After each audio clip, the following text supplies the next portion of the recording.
FM, Oluoha. My name is Ginika Oluoha. Thank you so much for joining us. And I have right here in the studio with me the former Deputy Chief of Staff to Abia State Government and the past, Dr. Maduku Kebu. Welcome to the show. Thank you. Good morning. All right, and I also have the regular on the show, the Southeast Media Aide to the former governor and the senator-elect of Abia North Senatorial Zone. Distinguished senator-elect. Honorable Maduka Okoro. Honorable, good morning. Good morning. Good morning, Dabia. Day one. All right. Let's start this way. Of course, the elections are over now, and the government is about to be formed, both at the center and here in the state. Let's look at what transpired in the elections. There are so many concerns raised by especially those that lost out as regards to irregularities that marred the election. Take, for instance, the one that your principal, Dr. Orji Uzor Kalu, participated in. The current senator there raised a whole lot of concern that that particular election ought to have been declared inconclusive. Do you agree to that? Before I go into what happened during the election, let me first of all appreciate and thank all people from Abia North and those who were very diligent, that persevered during the elections and also during the campaign. I want to really appreciate all the formidable teams that contributed to the success of what happened in Abia North by making it possible and vehemently voting for the right candidate in the name of Dr. Orji Uzor Kalu. I want to thank everyone in Abia North. I want to appreciate them. We are very grateful for the efforts that each and every one of them made, and we want to say thank you on behalf of the distinguished Senator-elect Dr. Orji Uzor Kalu. Now, to answer your question, which places are you talking about that the elections were mad? Because we need to be specific. Of course, I don't like to speculate. Exactly. I monitored Abia North. Good. I was supposed to be at Mporo. Yes. No, but there were shootings in Mporo, Agbaja Mporo. Yes. Of course, that's violence. That is correct. Good. And those are the issues raised. Of course, as the chief agent and the returning officer for the distinguished senator-elect, I was in Ohafia and we heard all about it. We debated it. I contributed my quota, and the election records are there for anybody to examine. I was not in the field, but those who were in the field, when I say in the field, I mean in the Mporo field, because I was in Ibere in Unit 03, in Ibere, Unit 02, Unit 01, because they're all together, and also Unit 06. So I can authoritatively tell you, within those 4 units, I have a very good view. So if you had mentioned those units, I'll be able to succinctly tell you exactly what happened. But in Mporo, it is left for those who were agents in Mporo to come here to the studio and describe what happened. But we heard about the violence. We heard about, somebody who was using his personal police to harass people, and take ballot boxes. But it is up to the report to be made by those who were there. I cannot comment on a place that I was not, but what I can comment is when the news came to us, we debated it aggressively in the collection center. I can assure you we did that. Okay, I also want you to react to what the current senator, representing Abia North, said, that the election ought to have been declared inconclusive because there were so many cancelled results, which was even much more than what your principal... Has the senator now become the umpire? Has the Mao Ohuabonwa become the umpire? Is it now INEC that dictates how elections should go? When it was in his favor, he didn't ask for it. Now it's not in his favor. He has the audacity to come and tell people about inconclusive elections. What he should do is to resign and ask the president to make him the umpire. And the umpire is INEC. Well, once he can do that, then I can be able to answer all those things. For now, he is the current senator, and he will be leaving, I'm sure, before the middle of June. If he has any issue, he knows the procedure to follow. And that procedure is to approach the tribunal and make his case. For him to start talking, saying that it's inconclusive, he's not the umpire. Nobody made him the umpire. The umpire is INEC. And if he has a problem, he knows where to go. Therefore, what I advise him to do is either to shut his mouth or go to the tribunal and start causing confusion. That's what I will advise him to do. Would you also advise him to go to court? Don't you think, settling the matter out of court, because it's going to cause a kind of distraction? As far as I'm concerned, there will be no distraction. The former governor has gone through this before. When he was governor, from the beginning of 1999 to the end of his tenure, people were taking him to court, but he still, as a progressive governor, did the magic that he did in Abia State without distraction. So anybody who comes to tell you that tribunal will distract the senator-elect is just kidding himself, or herself to be exact. Okay. As far as I'm concerned, the election in Abia North senatorial zone is over. There is a senator-elect, and my advice to everybody is to give support for those who lost. If they are credible enough, they should come and give support to the senator-elect so that we can move on in Abia North, because we have really suffered a lot in Abia North. That's all I can say for now. Okay, let me come to you, I just wanted to chip something before you ask me a question. Okay. Dr. Maduku Kebu has succinctly put it right, because Chief Mao Huabonwa was there in Hafia when the result was declared, and His Excellency Dr. Uzor Kalu, the district senator-elect, was there. And Mao never said anything. I guess it was the intimidating factor of Dr. Uzor Kalu sitting with him. He couldn't say anything. He ain't got nothing to say. But immediately they left the scene.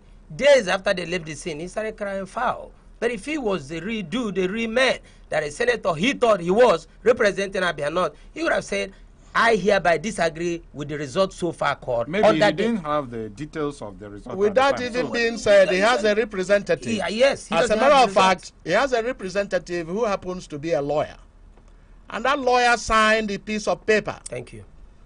He knew he lost. And he knew the reason why he lost. And he lost in his own hometown, and he also lost in his own local government. So let me be honest with you. This is a race. He has done his own. He needs to pass the baton. And if I am Mao Huabonwa, what I will do as a matter of decency is to pass the baton just like in a race, so decently, so smoothly, to the hand of the man who should take it to the next level, and that man is Dr. Orji Uzor Kalu. All right, Honorable Maduka, let me come to you now. Today, your principal, Dr. Orji Uzor Kalu, and other members of the National Assembly who were elected will be issued certificate of return today in Abuja. What do you make of that? Of course, we're excited, not because of the certificate he was going to be given to, but because of the job that is ahead of him. I think that Dr. Orji Uzor Kalu, it is just the affirmation of the crying of Abia North that we needed Orji Uzor Kalu to be there, and he's going to be there. And that certificate is just, to me, is just a normalcy. It's just a pathway. But what Dr. Orji Uzor Kalu is concerned much about is the people of Abia North, and that's why he's there. And people are happy to see Orji Uzor Kalu being given the certificate of return. So after that, what are we expecting from the senator-elect if eventually... He's going to hit the road. It's all about taking care of the plans and all that for the people of there is absolutely, there is a great plan in place. There will be community meetings where he will sit in each of those 5 local governments that comprises of Abia North. He will be doing it quarterly. If we look at the schedule, he can adjust it. What he would like to do is to make sure that Abia North is developed. Whatever need to be attracted to Abia North, you can be rest assured that is going to be attracted. As a matter of fact, the message is that even those who lost in this election are also winners. We want them to join hands in making sure that Abia North is developed. It's not about 2 individuals. It's not about Dr. Orji Uzor Kalu and Oluoha Abonwa. It's about the people of Abia North. You see, people individualized this election so much.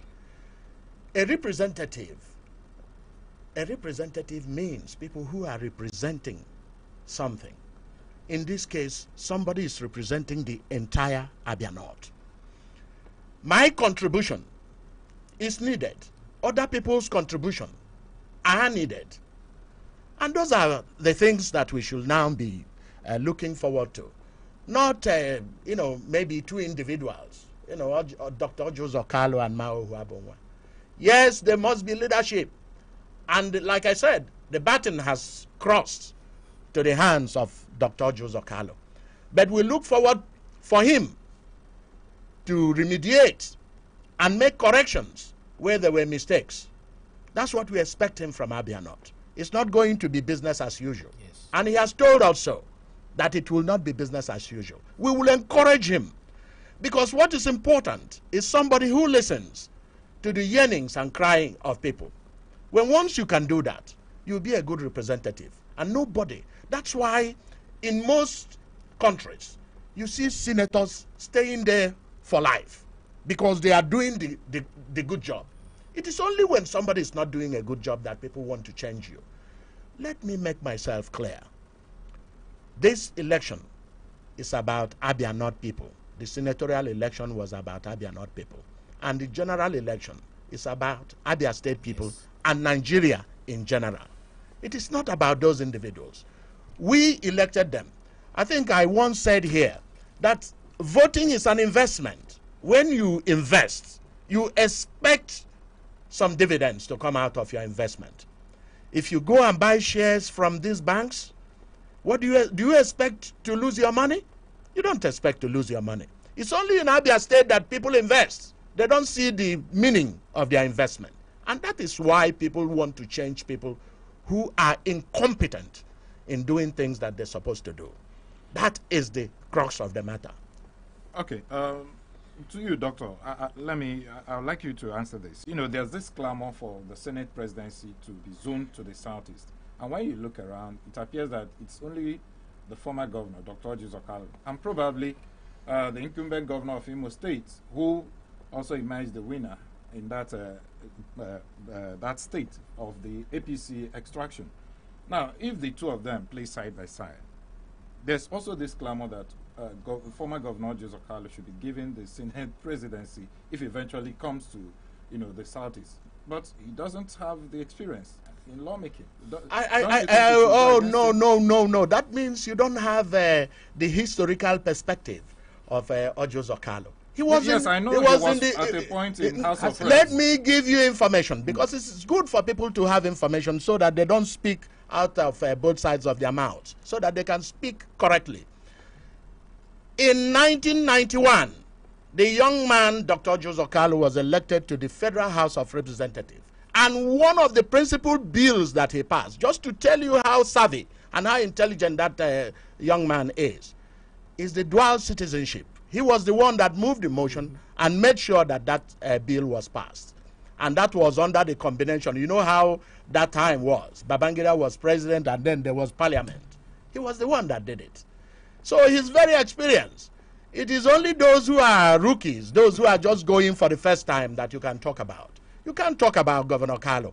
You should talk about him as the president of the Senate, if it is zoned to Southeast, because he is eminently qualified and I use the word eminently in capital letters, he is eminently qualified to be the Senate President.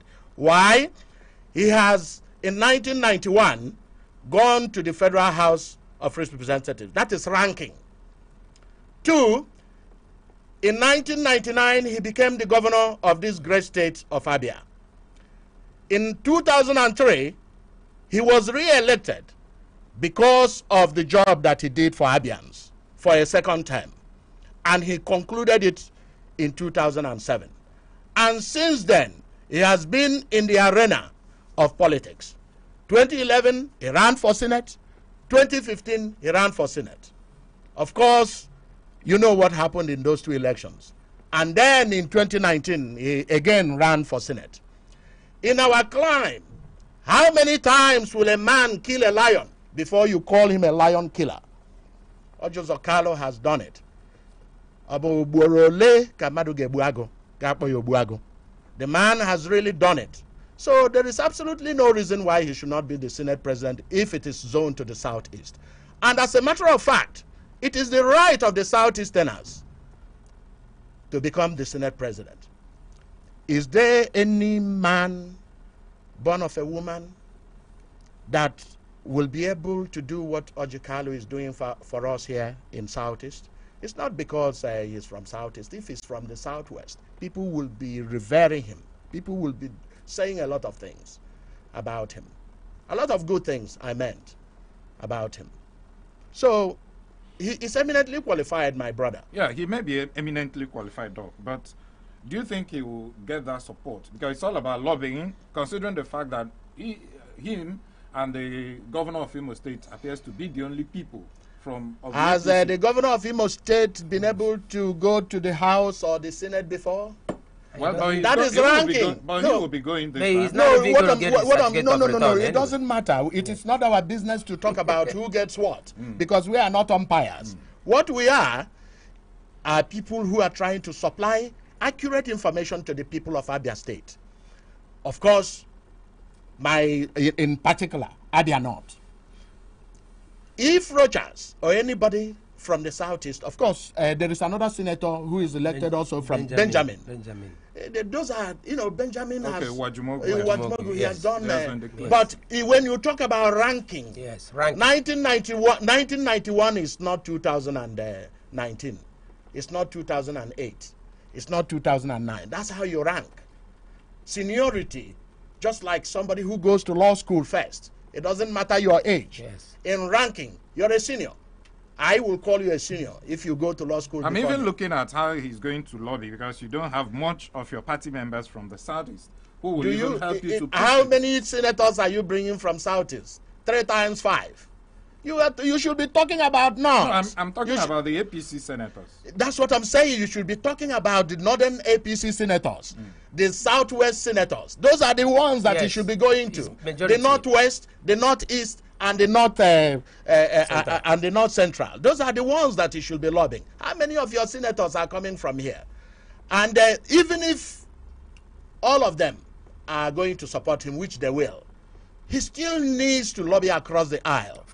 He still needs to lobby across the Niger. And you know that Orji Kalu is capable. He knows what to do. As a matter of fact, his face is the face of Nigeria. He's a nationalist. So there is absolutely no reason why this thing should skip the Southeast if it is zoned to the Southeast, particularly skipping Abia. He should be made the Senate President if that is what it takes for him to become the Senate President. Lobbying, he has what it takes. He has the talent. He's still talking about having what it takes. When he was the governor, you will agree with me that he was not in good terms with the president, Obasanjo, at the time. Should he become the Senate President this time, don't you think there will be that rancor between him and the president of Nigeria? That is not correct, because at the moment he's very, very friendly with the President Muhammadu Buhari. As a matter of fact, he's one of the key friends that President Muhammadu Buhari has. His problem with Obasanjo is very clear, because what he did not want Obasanjo to do is to become president for life, and that is where they sever their relationship.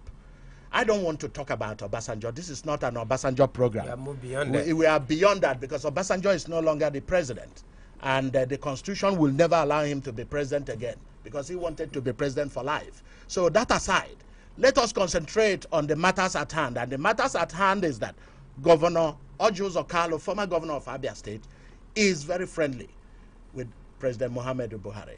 As a matter of fact, you know Muhammadu Buhari has spent some time in Ibere, and my house and other houses there has been one of the places that he was hosted. So I can authoritatively tell you that that rancor is not there. They are very friendly. And like he said, whatever the president tells him to do in the sense of making sure that the nation moves forward, that he is willing to do that. And that is what is important in politics. Do you agree to that, Honorable? Of course, of course. Doc has made it quite plain.